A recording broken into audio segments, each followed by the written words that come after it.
Khadijah Michelle Brown is accused of shooting her husband, Jeremy Brown, to death. This happened in Mississippi Saturday morning over the weekend. Now, according to investigators, they got into an argument about him not cooking for the kids before he had to go to work, among other things. That argument turned physical and ended with the fatal shooting, which played out on a Facebook Live stream. I ain't really trying to argue at all. I'm just trying to get my...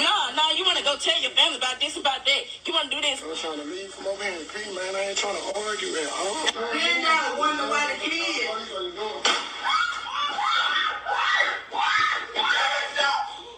A tragic reminder that men are also or could be victims in domestic violence, but we have to watch and see what happens and what plays out in this investigation. So we don't be quick to say he was a victim of domestic violence. We just don't know what happened. Now, Brown is in police custody tonight, that being the wife. Police say there was a history of domestic violence between Brown and the victim. They didn't say on which side, who was committing the domestic violence. Joining me now for the conversation tonight, we have with us trauma therapist Chow Nguyen and the director of violence prevention and training at the Houston Area Women's Center, Michelle Sachs. Got to have you all here on the Factor on Sense.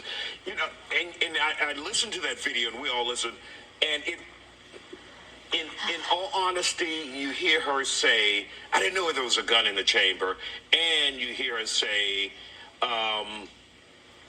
there was something else you said. I didn't mean to pull the trigger. But it's just, it's like we have to figure out what happened here.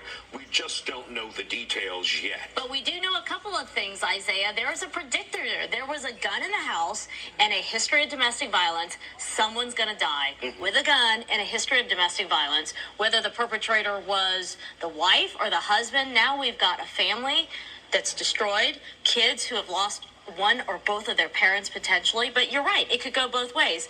Was the woman a victim in this case, and she perpetrated this crime out of self-defense? We know of a lot of justified homicides. There are a lot of women coming out of the prison system killing their intimate partner or spouses because of that history. So we don't know everything quite yet. And we lost a video where we could see maybe what was happening, but we only hear audio.